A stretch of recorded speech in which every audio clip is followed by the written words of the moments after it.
એક મોટા નિર્ણયમાં ભારતે ચીની કંપનીઓના ઇન્ટરનેટથી કનેક્ટેડ સીસીટીવી કેમેરા અને એને લાગતા હાર્ડવેર પર પ્રતિબંધ મૂકવાનો નિર્ણય લઈ લીધો છે, જેમાં હિકવિઝન અને દહુઆ ટેકનોલોજી જેવી જાયન્ટ કંપનીઓ સામેલ છે. એટલું નહીં, ઘરે ઘરે જાણીતી બનેલી ટીપી લિંક જેવી બ્રાન્ડ્સ પર પણ હવે નિર્ણયની સીધી અસર પડશે. 1 એપ્રિલથી દેશમાં નવા નિયમો અમલી બની ગયા છે.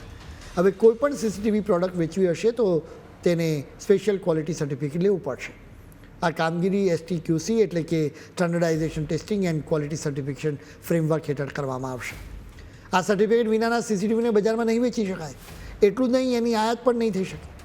ભારત હવે જાસૂસીના જોખમો સામે પોતાની ડિજિટલ દિવાલ મજબૂત કરી રહ્યું છે. સીસીટીવી કેમેરા લગાવીને તમે નિરાંતે સૂઈ જાઓ, પણ શું તમને ખબર છે કે એ જ કેમેરાથી કોઈ તમારી દરેકે દરેક હિલચાલ પર નજર રાખી રહ્યું છે? આ સવાલ અત્યારે એટલા માટે ગંભીર બન્યો છે કે તમારા ઘરની દિવાલ પર લાગેલી આ ત્રીજી આંખથી સીધું ચીન તમારા ઘર કે ઓફિસમાં ડોક્યુ કરી રહ્યું હોવાની આશંકા છે.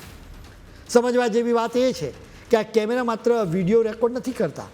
ઇન્ટરનેટ સાથે જોડાયેલા આ કેમેરા તમારી અંગત વાતો અને તમારો ડેટા સરકીને સરહદ પાર મોકલી રહ્યો છે. આપણે સુરક્ષિત હોવાનો સંતોષ માનીએ છીએ, પરંતુ હકીકતમાં આપણી જિંદગીની ગુપ્ત વિગતો ચીનના સર્વર સુધી પહોંચી રહી છે. ભારતમાં લાગેલા મોટાભાગના કેમેરાનું રિમોટ કંટ્રોલ આજે પણ વિદેશી કંપનીઓના હાથમાં છે.